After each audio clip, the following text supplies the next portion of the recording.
What would you do if you were bored on a Saturday night in Dubai and you had this beast waiting to go for a drive?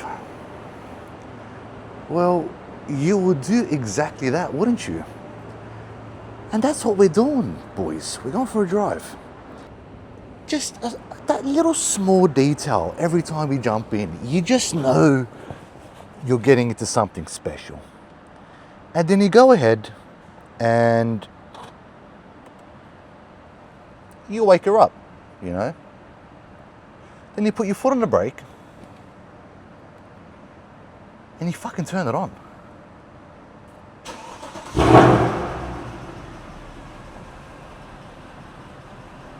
You know what I mean? Like, they're just never gonna make anything this beautiful again.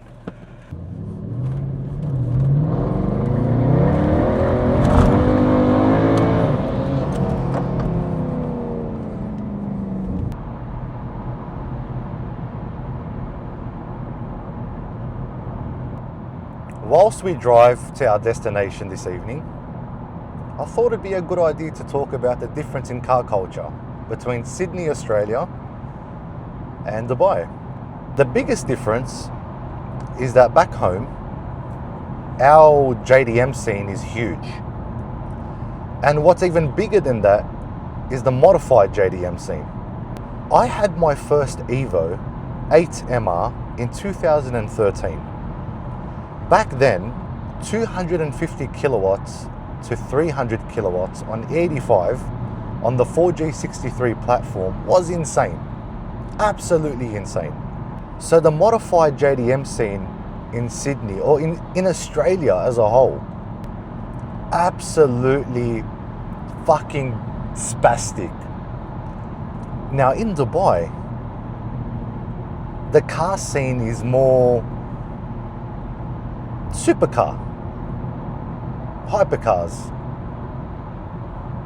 JDMs are so rare. I'm not saying they're not here. I'm just saying it's just rare. Bro, in Punch Bowl, fucking every street's got an Evo. Well, you know what I mean? Like, all you gotta do is drive down Waterloo Road through Greenacre Shops and you'll see everything. All you need to do is go to the Yaguna United, or the other one that's the one that's across the road when you're going back up Rookwood Road. I forget the name of it, but that one. All you need to do is go there and you'll see RX-7s, RX-3s, GDRs, even you'll see all the fucking spastic cars coming out to fill up there.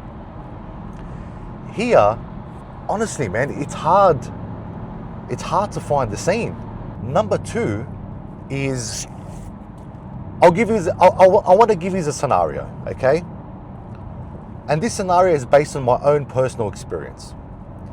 So let's just say you're in your car of choice. So whatever you have in your head, you're in that car.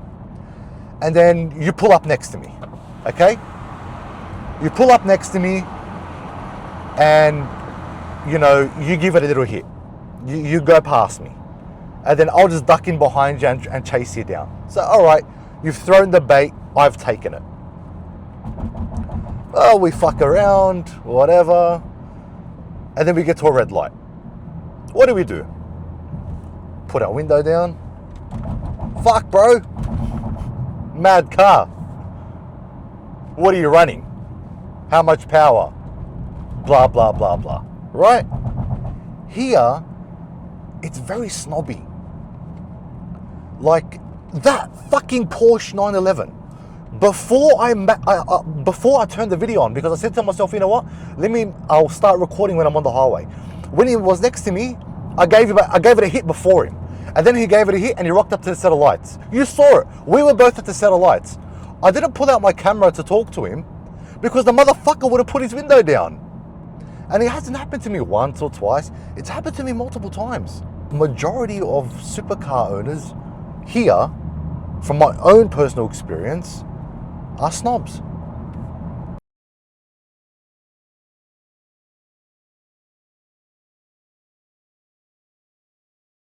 So the third difference would be reputable workshops.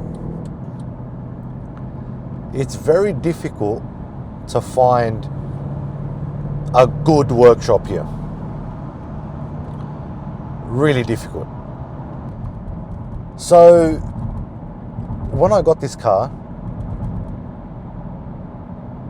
and I took it to the first service, I took it to a workshop that I genuinely didn't know. Sorry, pause for 1 second, but can we just admire how beautiful this road is? How nice it is.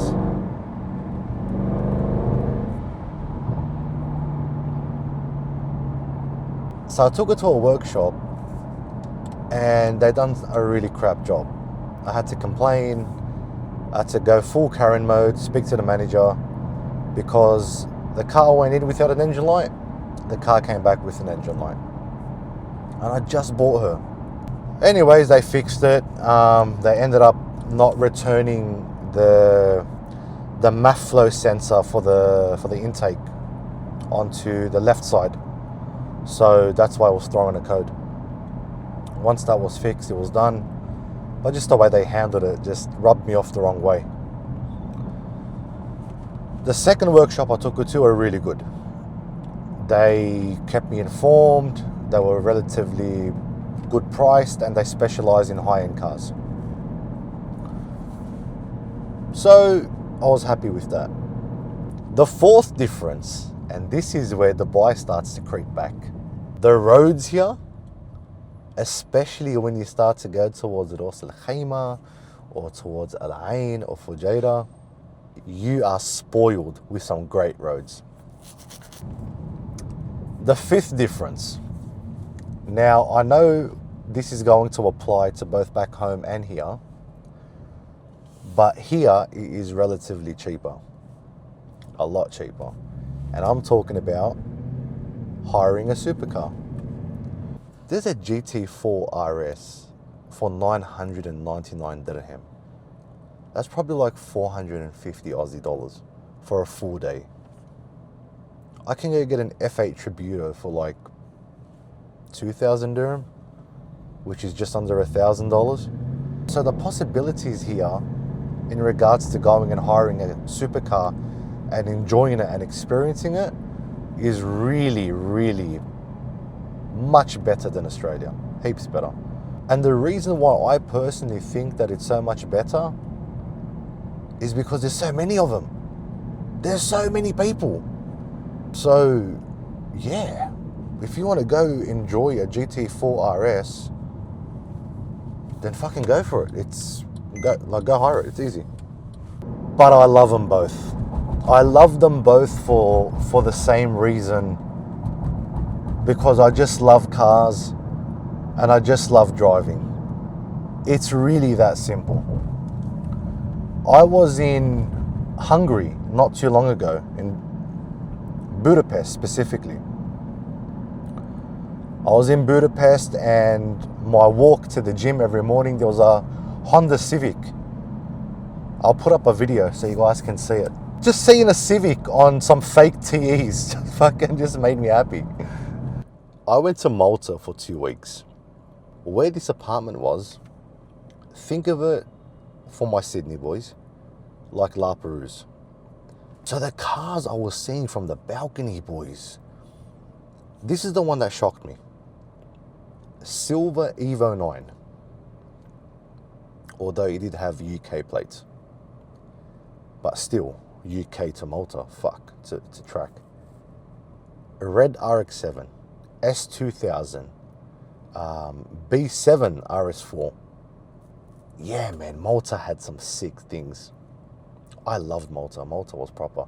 This is going from the difference of car culture to think. Nah, hold on. Let me loop it back. It is all related because it's all car related. Malta was amazing. Loved the cars there. Then from there, I went to France. France, specifically the southeast of France, so the French Riviera.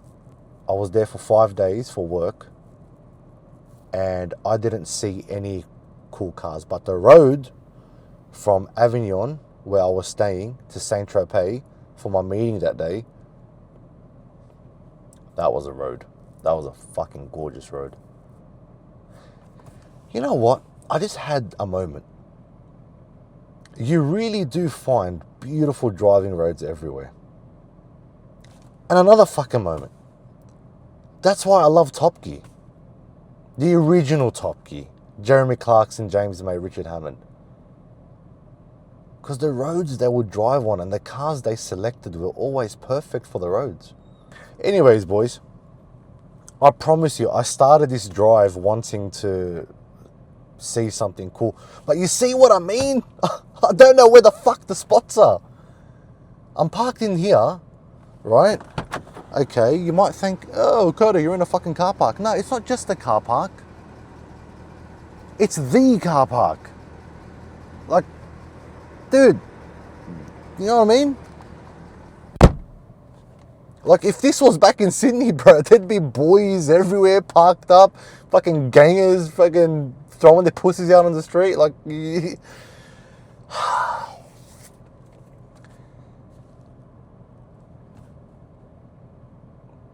is what it is. Anyways, boys, we've been driving for an hour. We've been talking for an hour. I'll probably just edit this video to have like 12 minutes of talking. Anyways, boys,